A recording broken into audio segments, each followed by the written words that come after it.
ikaw ay na-meet. Napahanga ako sa taglay mong bait. Ikaw ang guest ko sa tuwing birthday, pati sa room ko. Ikaw ang display, di ka na nawala sa alaala. Ikaw lang talaga at walang kagaya. Ikaw ang gusto ng mga friends ko, at di ko alam pati parents ko. Ano ba ang meron ka na wala sa iba, at napapangiti pag nakita ka na sa mga poster at maging sa TV. Inaabangan ng iyong movie. Bata pa ako noon nang maramdaman ko to.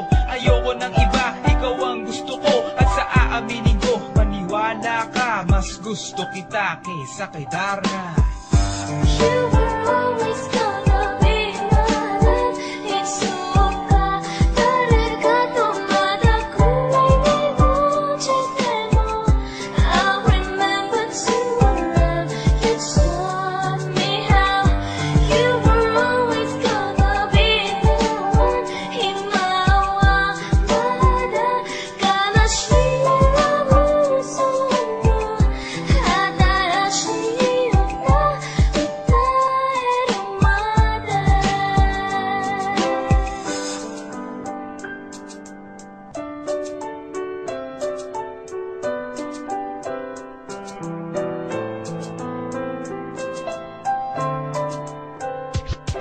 Oh why, bakit ganito? Gusto ko ikaw lang nasa tabi ko. Mga poster mo at mga magazine, sa buhay ko hindi kita kayang alisin. So pati sa cellphone at mga gamit, ikaw ang nakalagay sa aking bedsheet. Ako ay nalungkot nang ika'y nawala. Ano ba ang mali na aking nagawa? Pakiusap naman kahit na sandali, para lang mapawi ang mga pighani at muling umiti at di na umiyak. Magpakita ka lang, gusto kong matiyak na buhay ka pa rin at ika'y malakas. Gumawa ka ulit ng mga palabas, at kapag bumalik, ngingiti ng pusa, at hindi ako magmamahal ng pusa.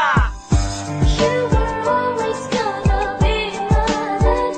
익숙하 다를까 또마다 꿈이 이루어질 때도 I remember to love you taught me how. You were always gonna be the one.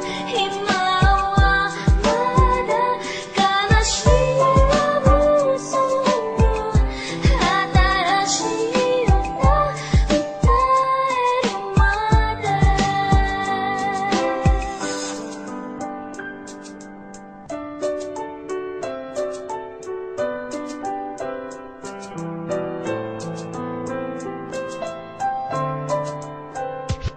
Lumipas ang mga taon, nananatili kang pangarap, nais kong libutin